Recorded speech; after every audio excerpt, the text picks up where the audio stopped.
What are the distractions that can sabotage 2026 as a Christian business coach? That's our conversation today on the podcast. Let's jump in.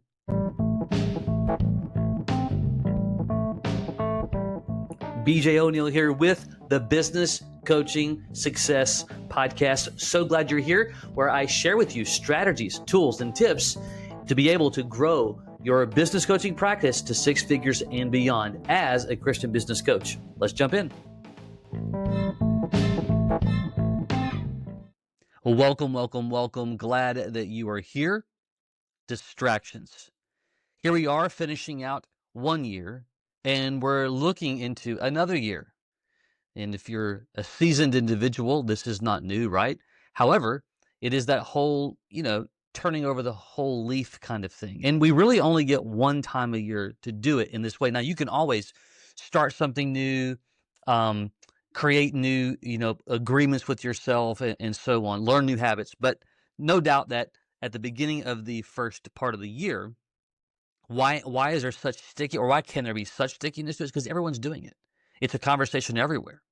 But as we pay attention to building relationships, solving problems as a business strategist, as a coach, as a consultant, as a thought leader, there absolutely are three specific, there's more than three, but there's three ones that I want to kind of share with you today. Three areas that I believe that can 100% just torpedo your efforts, your energy, your time, your goals, your dreams. Okay, so I want to be very clear. There's not just three. These are just three important ones that I believe that you should pay attention to as you're building your consultancy and your coaching practice.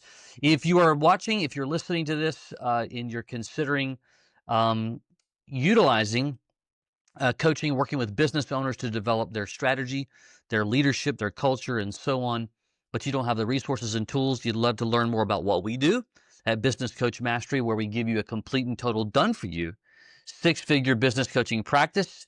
You can go to businesscoachmastery.com. That's businesscoachmastery.com. There's some information there you can get. You can even book a quick what we call Explore the System chat, and you can learn more to see if it's a fit to learn more about or not for you. Okay, whether you're new to coaching, you're examining our team, maybe you're on our coaching team, you've been with us for a while.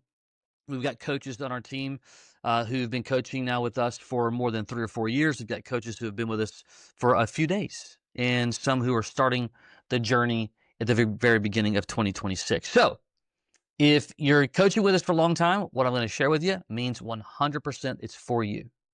If you're starting out your journey for the very first time, guess what? It's 100% for you.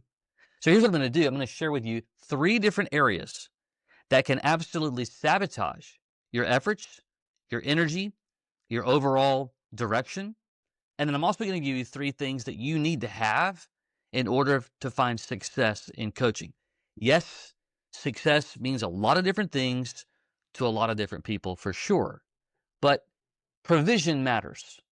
And one of the things that I love, just quickly, I love about coaching is, number one, as a thought leader, God gets to use me. It doesn't get to, but God can use, and if I'm available and make myself available to him in the marketplace, he gets to use me and will use me to help someone fulfill their goals and their dreams, and they're utilizing their business to do that very thing.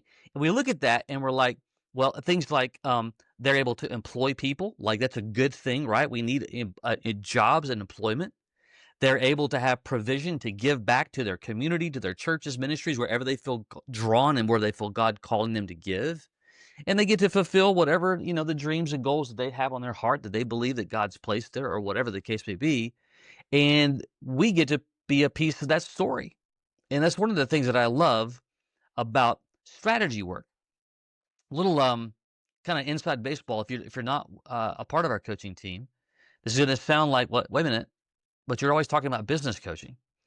I actually encourage our coaches to see themselves and to talk about themselves as a business strategist, not just a business coach. And the reason for that is the coach can mean a lot of different things. And a lot of people, no offense to real estate, but even real estate agents have this issue.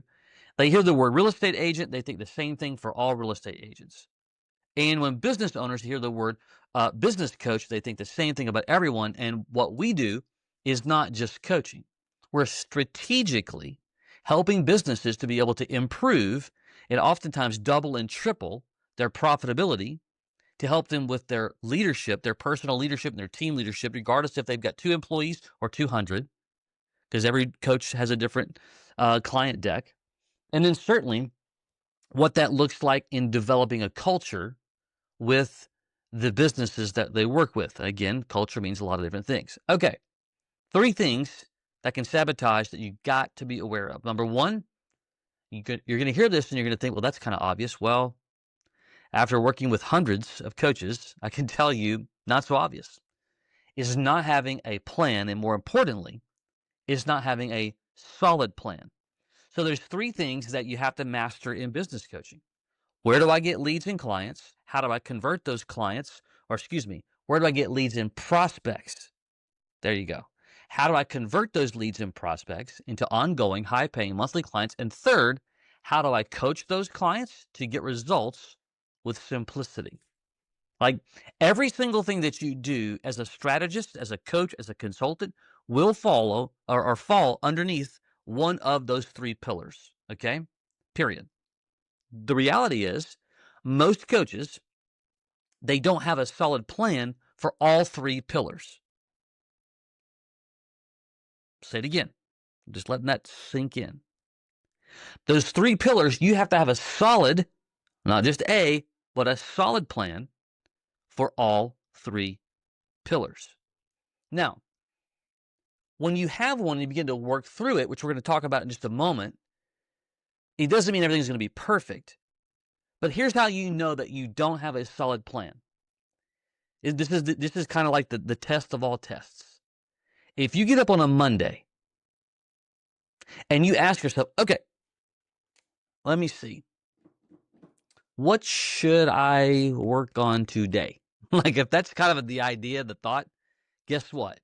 You have 0 plan.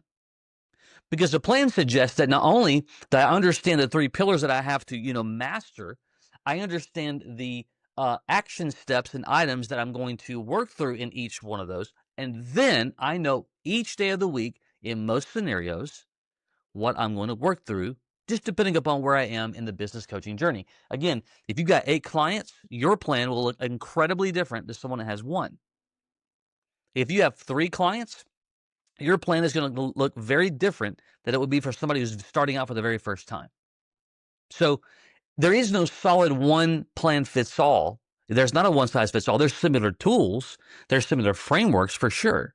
Like the 3 pillars, it's the same 3 pillars for everyone. But what you're going to do inside those pillars will be different. And the different things that you do are going to shift and change a little bit as you get more experienced, as you have more clients, as you see more success, and so on. So that's the very first 3. No plan is a massive distraction because you'll be all over the place. Number 2, let's say you have a plan.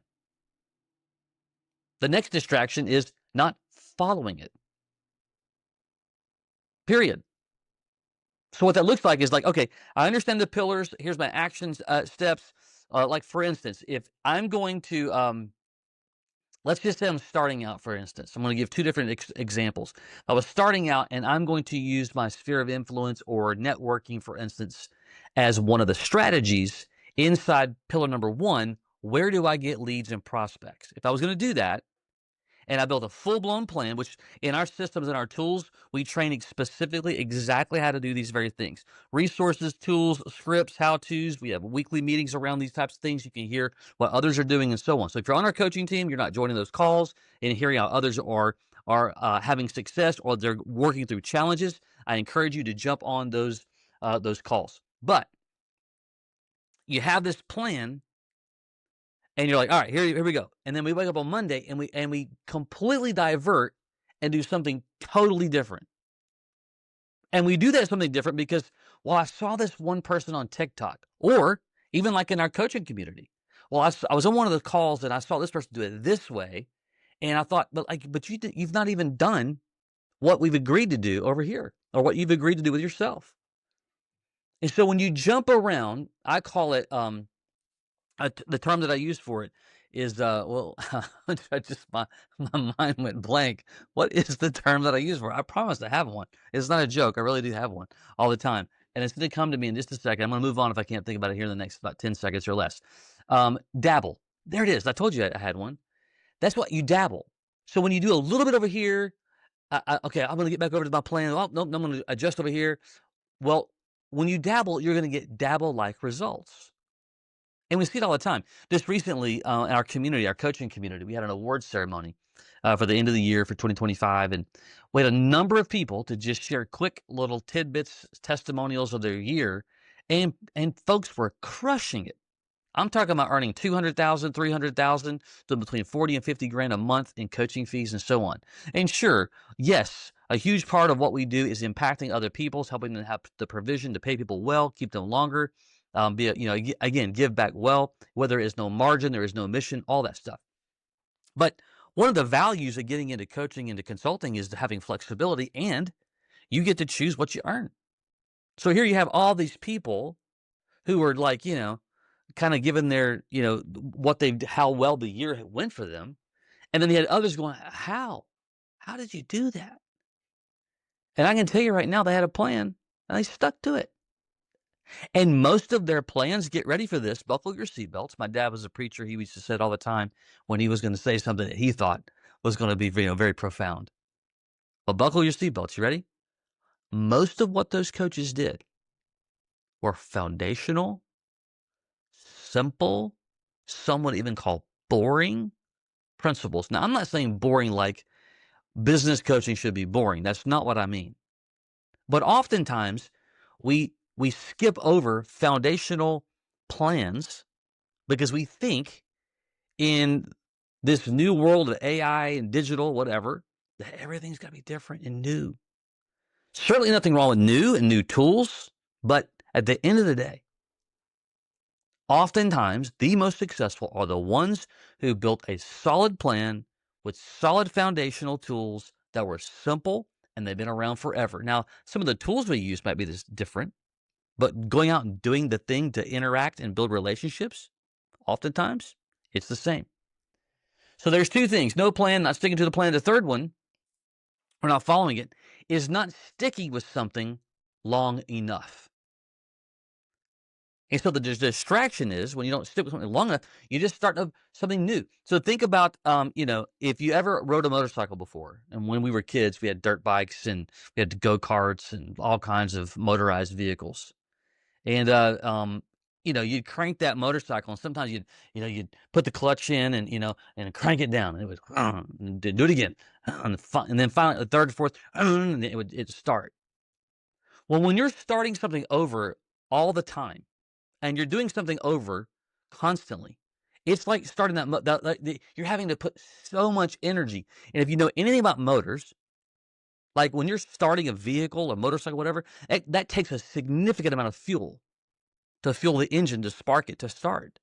So you're having to literally consume a ton of energy every single time because you're having to learn something new. Your brain's having to work in overload when you're not sticking with something. So if you really want to have a rough year, don't have a plan, or even if you have one, don't follow it. And even if you have one, don't stick to something long enough. You will have, and that's not a prophet of doom. I'm trying to encourage you want a lot of distractions. Let those three things be a part of a part of your world. Here are three things, though, that you should do that will help eliminate a lot of distractions. Let's be honest. You're going to have some distractions. It's real, right? The obvious ones are there. Social media, talking too much with people about gossip and blah, blah, blah. We know those things. But here are three things that I want to encourage you to master. One, create a solid, flexible plan. But here's the key to it. And this is where it's a nuance. You do want your plan to be flexible. Well, BJ, wait a minute. You just said a moment ago, not following it. Correct. But when you create a flexible plan, it suggests that as I learn, I'm going to adjust. Now, learning and adjusting is very different than not following it or just trying something new for the sake of trying something new. Okay, so let's for example, let's say that part of your plan and part of building relationships is that you're going to do events, small little workshops, 8, 10 people in the room. That's it, conference room table style.